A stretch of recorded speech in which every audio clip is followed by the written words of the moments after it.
Hello and welcome to Beyond the Ball. I am your host, Colly.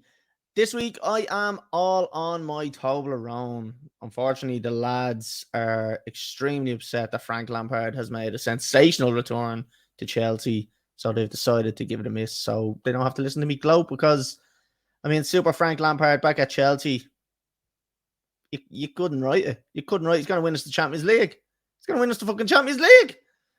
Anyway, we're going to be looking at the football review. So we're going to be looking at a couple of the games that have happened this week. It won't be that long of a podcast, I don't think. We'll have a look at the fantasy football. I have the 10 to 1,000 betting challenge. I have my bet done for that. So I'll give that out and then I'll give score predictions for the fixtures coming up during the week and the weekend. So we're going to jump straight into the football review.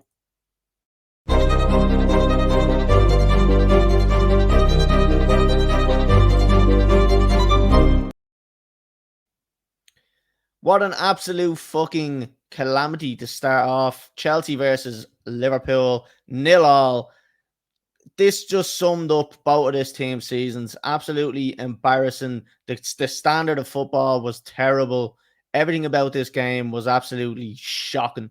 It was terrible. There was nothing good to write home about. You could say 2 clean sheets, 2 fucking shit teams. That's what we were looking at that day.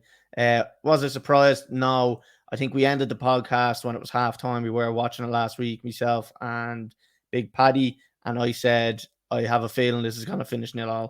And I was right because the standard of both of the teams was fucking embarrassing. So not surprised by this. A little bit disappointed we couldn't score. But again, we've been struggling to score for the whole fucking season. We don't have a number 9. We need a number 9. Hopefully in the summer we'll get a good number 9. But for now, shocking. So we'll move on. Next one up was Manchester United and Brentford. Not really surprised by this one. Rashford getting the goal. The only thing I thought might have happened here was they might have seen some more goals from United and possibly an Ivan Toney goal I wanted to see from Brentford. But look, it wasn't to be. Manchester United 1-0 win. Yeah, not much to write home about. On to their next match, which was against Everton, 2-0.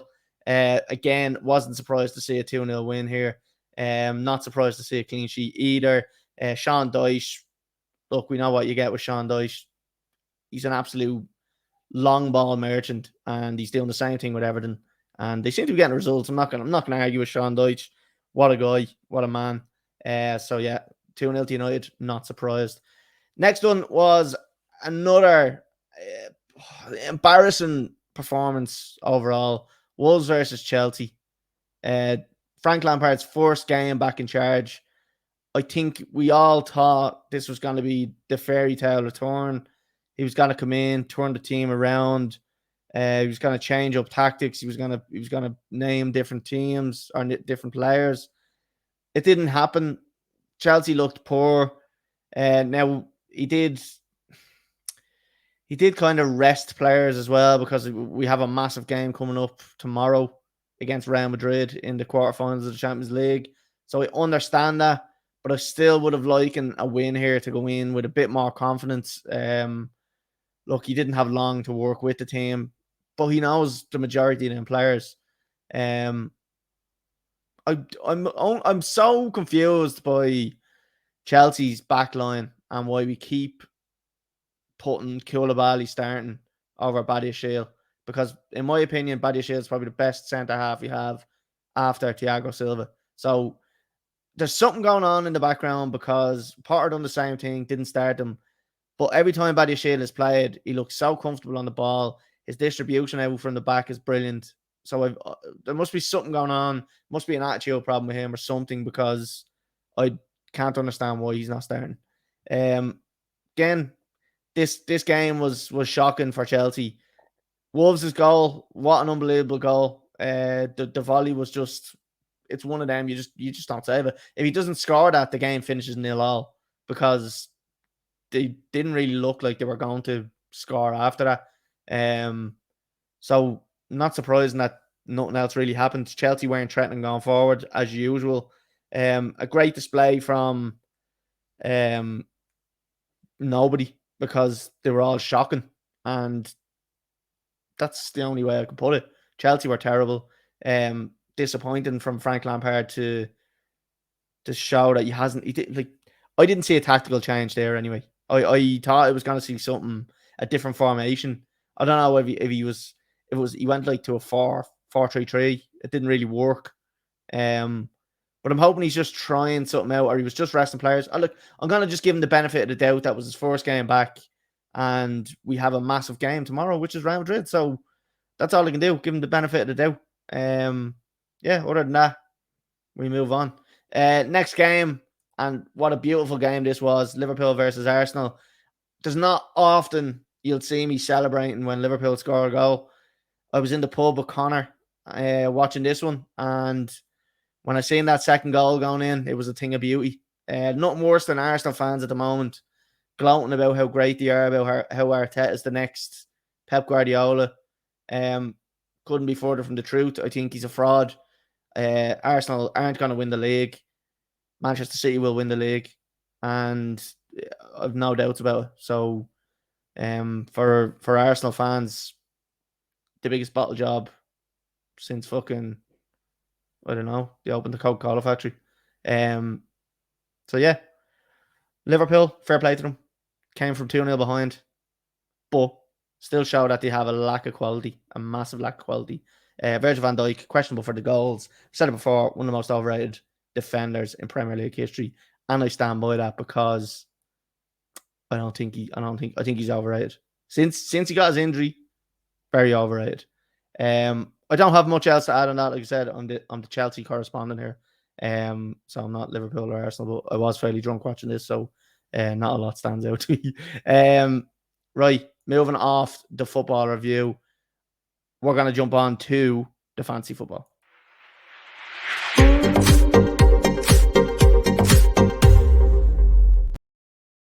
Right, I am going to share my screen so anybody that is watching will be able to see our points. If you are watching on YouTube, make sure you hit subscribe. If you're watching us on Twitter as well, go over to our YouTube, hit subscribe. Follow us on Twitter as well. Like, comment, all that good stuff. If you're listening to us on Apple Podcasts, or Spotify, make sure you give us a 5-star rating. 5 stars, that is, not 4. 5-star rating as well, because it helps us, and I don't know, makes us feel great. Right, fancy football. I'm gonna bring it up first. My team, 54 points average, 61 points for myself, so not too bad. Made 2 transfers, a -4 for me. So in goal, I've made a bollocks of this one. You will see this. Allison in goal, 2 points. Trippier, 2 points. Ben White, absolutely shocking, no points. Ben Chilwell, shocking, no points. Didn't start. Came on for the last 15, 20 minutes and did nothing. Rashford, 6 points, but again, he's after getting injured now, so I don't know how bad that injury is. We'll wait and see. Hopefully, closer to the time, this will either turn red or else we'll be in the dark again. Kevin De Bruyne, 9 points. Martinelli, 13 points. Odegaard, 2. Ollie Watkins up front. Kane as captain with 18 points. And João Felix, shy, with 2 points. Made a bollocks of it because one of the lads said, "Do you not have Haaland in?" And I realised that I forgot I took him out and never put him back in. An absolute rookie mistake. So now I'm going to have to do another 2 subs if I want to get him back in. So here's the biggest fuck up.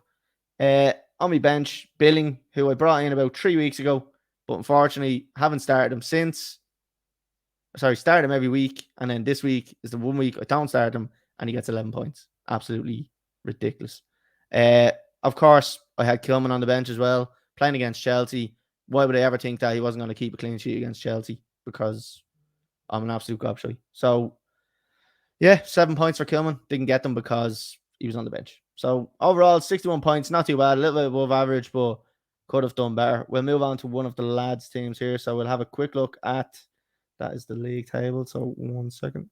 We'll have a look at Big Paddy's team and see how he fared out. I am still top of our 3-man table with 37 points ahead of Paddy. Paddy, 54 points average. He got 56, so 2 above average. So he had Ederson in goal. He had Trent Alexander-Arnold. He had Ben White. Then he had Trippier, so similar enough to ourselves. He had a Wobie in there. Sancho we brought in, strange one. Rashford and Saka. Saka hasn't done anything. He had Haaland, obviously 12 points. That's where he gained points on me. He had Havertz in for 2, and then Kane as captain.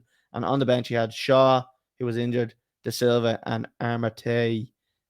So yeah, 50, whatever that was for Paddy. Connor's team. Connor's actually done really well this week. 74 points. Pope and goal with 11 points. Jesus Christ. Then he had me, not myself, but Ben me. Centre half with 1. Bourne got 2. Saliba 0 because he's injured. Then he had Solly March, 7 points. Trossard for 1. Rashford for 6. De Bruyne for 9. He has Kane as captain with 18. He has Haaland and he has Watkins, so he's done pretty well there. Shaw, Bueno, and De Silva on the bench. So that's it. We'll have a look at the full table and see who is lying where. So top of the leaderboard, Colly Lamb. Colly Lamb is still on top with 1,991. The year I was born, the amount of points that he's got. Jack Butler is up to second with Big Buck Butler with 1981. So only 10 behind. A lot of people after creeping up there, and it's after getting a lot tighter at the top. So he's up to second. Connor Ennis with in third place with 1973. Then we've Adam Doyle, Johnny Murphy, Tony Tam, Lee Dillon, Shane Burke down to 8th. Oisin Kane, who has been leading this the whole way, has dropped down to 9th. Unbelievable that he's dropped so far. Jesus, that's shocking actually. Down to 9th, and then Francis Bellardi down to 10th. So still all to play for. About 40 points between the top 10. So still a massive amount of points to play for. So best of luck to everybody there. Right, we'll move off the fantasy football and we will move on to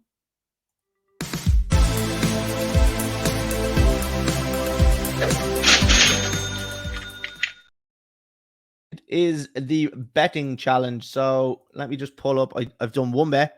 Like I said, we are going from €10 to €1,000. We're gonna try do it. I'm gonna try do it slowly.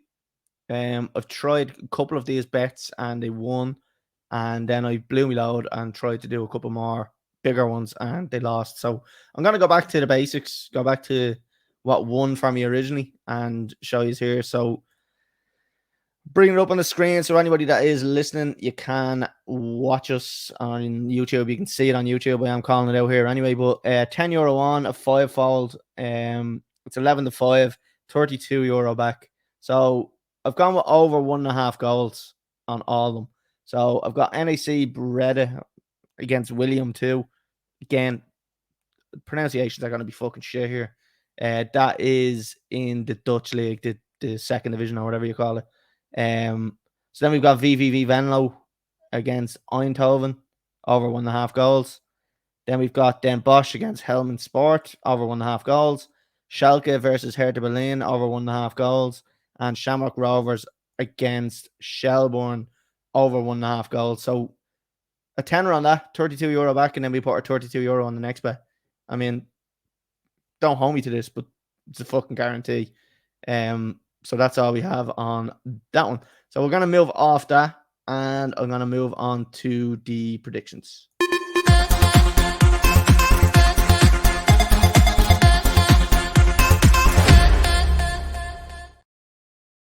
Rightio. First matchup, Real Madrid versus Chelsea. Tomorrow night at 8 o'clock. This is a tough one. Obviously not being at home in the first leg is probably an advantage when we get them back in Stamford Bridge in the second leg. Do I think we're going to win this match? No. But do I think we're going to get bashed? No. I think people are hyping up Real Madrid to be unbelievable world beaters. At the moment, they're not. They're about 12 points behind Barcelona in La Liga. Manchester United knocked Barcelona out. Don't see why we couldn't do this. So I'm not that fearful of Real Madrid as such. I'm more fearful of an individual Benzema who could probably tear us apart if he wanted it. Depends if we can keep him quiet or not. If we can, I think Chelsea could get results. Maybe not a win, but a draw in my eyes would be a successful game there. And then get them back to the Stamford Bridge and beat them, because that's what I think we're going to do. Or if we can get 2 draws and just get the penalties, I'll be happy with that as well. So I do think we're going to turn them over. I think N'Golo Kante is going to play a massive part in this game. Thiago Silva is back training. I just don't think he's going to be fit for this match. Everyone else seems to be fairly fit. I don't see us having much problems with squad selection. The only problem is scoring goals, and that again, that's been our problem all season. Are we going to go with Havertz up top, or are we going to go with maybe Joe Felix, or are we going to play Sterling? Like, I'd like to see Sterling go through the centre. He's done it before, done it for Man City, scored a couple of goals, so why not try that? It'll be interesting to see, but I do think, if I have to give a score prediction on this, I think, look, I'm going to say a 0-0 draw here, and I'm going to hope that Chelsea can just absorb all the pressure that's going to be put on them, defend like heroes, and just hold the game up, and that's all I can hope for. And if I got a 0-0 draw, I'd be absolutely delighted. So I'm going to go with a 0-0 draw on this one. Bit boring, but that's what I hope happens. Next game is Thursday night, Manchester United versus Sevilla.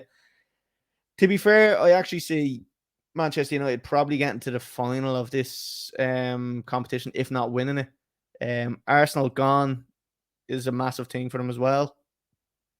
Good for Arsenal as well, in a way that it kind of allowed them to concentrate in the league, but they're after fucking that as well now. So they're gone, they're fucked. So yeah, I think United will beat them, and I think they'll probably beat them 2-0. And I'm gonna say, I think Rashford will be injured. I'm gonna say Martial, because Martial's come back, and I could see him starting to hit a bit of form now, and maybe this will be where everyone starts going, okay, Martial maybe is the player that people were thinking he is. Next one, Chelsea and Brighton again. I don't see much in this game. I see Chelsea winning it, but nothing special happening. I'm going to say a 1-0 win for Chelsea, and I'm going to say Kai Havertz to score, because it seems like the only one that's doing it. Next one, Manchester City and Leicester. This one I think is an interesting one, because Leicester have just appointed Dean Smith alongside John Terry as the coach. But Manchester City need to win every single game from now to the rest of the season, or else they're going to fuck it up. So, do I see Manchester City winning this one? Absolutely. I see them absolutely spanking them. I just think they're going to beat them, because Man City really, really need it. This is the way that it's going to go in the league now, where you're going to get teams that are really struggling for points, like the likes of Leicester. It shouldn't be a tough game for Man City, but they're struggling for points, so they need to win this game, and both teams need to win the game. So it's not just one team needing it. So it's going to be a very competitive match. You don't have many teams that are sitting in the dead zone at this stage, where they don't really have anything to play for. It seems like there's action going on all over the table. So, yeah, look, I still think City are way too good. Leicester at their best versus Man City at their best. It's 100% Man City. So I'm gonna say a 4-0 win for Man City, and I'm gonna say Haaland to score 2 in that one. Next one, West Ham versus Arsenal. Now, you could say that might have that draw against Liverpool might have deflated Arsenal, but to be honest with you, it's probably going to spur them on a little bit more. They know they can't drop one more point. That would be catastrophic. They're already top by 3 points. They're top, but if Man City beat them and win their game in hand, Man City have a better goal difference and go ahead of them in the league. So the league is actually in Man City's hands at the moment. So I don't think Arsenal are going to want to drop any points here. I don't think they're going to. I think they're going to beat them 2-1, and I'm going to say Saka to score, because he's due a goal now. There's been a few games where he hasn't really done much. So Let me see. Next one we have is Nottingham Forest versus Manchester United. Again, it's one of them games.